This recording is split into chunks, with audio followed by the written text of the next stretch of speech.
Könyves Kálmán. Keresztesek és boszorkányok. Kálmán uralkodása nem csak a testvérviszályról szólt. Igen hamar meg kellett küzdenie az országon átvonuló keresztesekkel. A Nyugat-Európából Szentföldre tartó sereg előhadai több helyen komoly pusztítást vittek véghez. A király már értesült ezeknek a hadaknak a Németföldön történt zavargásairól, a tríri zsidóság kifosztásáról, ezért a határon megegyezett Nincstelen Walterrel. Amennyiben a francia lovag és katonái békésen kelnek át az országon, úgy a lakosság élelmezi őket. Már ez a sereg is okozott kisebb bonyodalmat. Remete Péter német-francia hada viszont elfoglalta a délvidéki Zimony várát, ezreket gyilkolt le, és a környéket feldúlva jutott élelemhez. Kálmán meg is indult ellene, mire ő elhagyta az országot.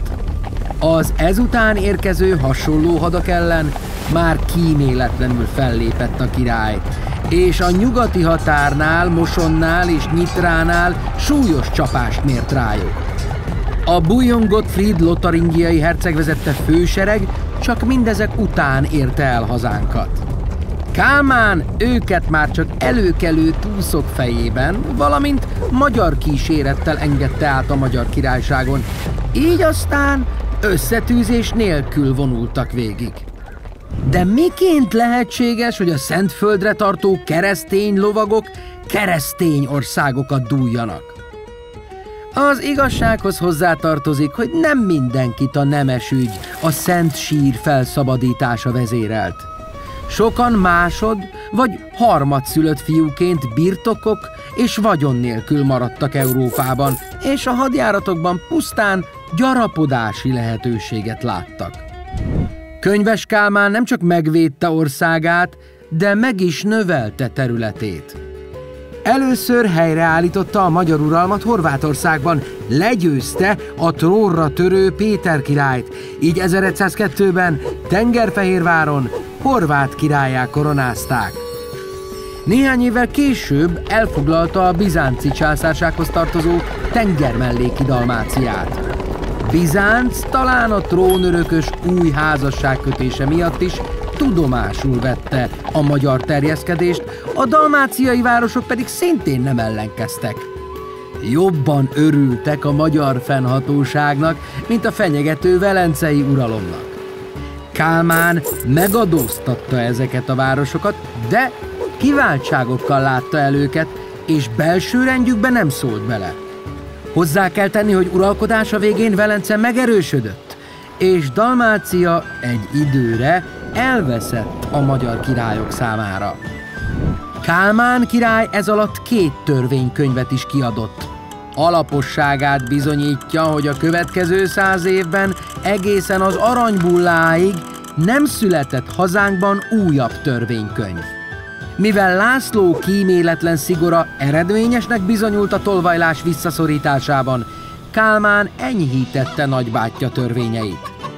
Az ő idejében már a 4 lábú barom vagy 20 dénár feletti lopásnál végezték ki az elkövetőt, és csak 15 év feletti gyerekeit sújtották szolgasággal.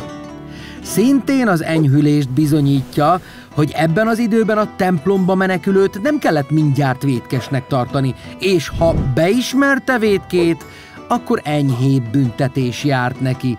Az igaztalanul vádaskodókat viszont súlyosan büntette a törvény. Számos más területen rendelkezett emellett.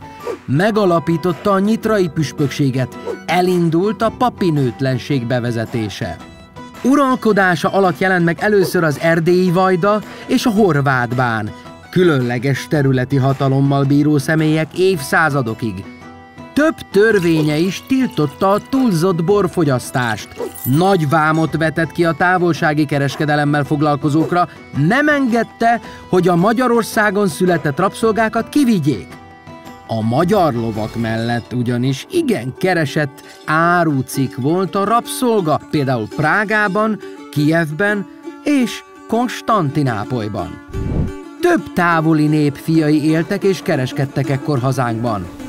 Kálmán a kálizokra bízta a királyi kincstár kezelését, az izmaelitákat és böszörményeket katolikus templom építésére kötelezte, keresztényeket telepített közéjük, és lányaikat csak keresztényekhez adhatták hozzá. A zsidóknak pedig nem lehetett keresztény szolgájuk. A birtoköröklés ügyében bevezette, hogy az ősi, tehát Szent István által adományozott birtokot örökölhették csak távolabbi rokonok, a többit csak a fiúgyermek, a testvér vagy az unokaöcs örökölhette, ha nem élt ilyen, visszaszállt a királyra. Az alacsony átlag életkor és a csecsemő halandóság miatt így nem jelentett nagy kockázatot a birtokadományozás, jelentős maradt a királyi birtokállomány. Legtöbbet mégsem ezeket a törvényeket idézzük Könyves Kálmántól, hanem azt, amelyik szerint boszorkányok már pedig nincsenek. E szerint művelt királyunk korát jóval megelőzve nem hitt volna a boszorkányok létezésében. Ez igaz is, meg nem is. A boszorkányokra ugyanis két latin kifejezést is használtak. A tarcali zsinaton hozott határozat egészen pontosan strigákat említ, akik állati alakot képesek ölteni, és akár embereket is esznek. Rájuk mondta Kálmán, hogy nem léteznek. Ugyanakkor a malefikusokról, akik rontók, ártók voltak, úgy vélte, hogy léteznek, és törvényt is hozott ellenük. Nyugat-Európával összevetve egyébként mindig is elenyésző volt a hazai boszorkányperek száma, ahogyan Könyves Kálmán kivételes műveltségéhez sem fért kétség. Ahogyan a lengyel Anonymus Gallus fogalmazott, korának minden uralkodóját felülmúlt a tudományával.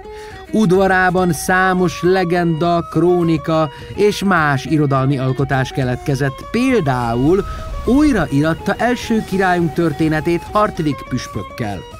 Az élete végén gyaníthatóan súlyos középföldgyulladástól szenvedő uralkodó István fiát tette meg örökösének, majd 1116. február 3-án hunyt el. Az első király volt, aki Szent István mellé temetkezett Fehérváron. Műveltsége mellett kiváló és sikeres uralkodója volt országunknak. A Szent István által alapított és Szent László által megszilárdított Magyar Királyságot tovább erősítette. Törvényeinek és határozottságának köszönhetően rendhonor az országban.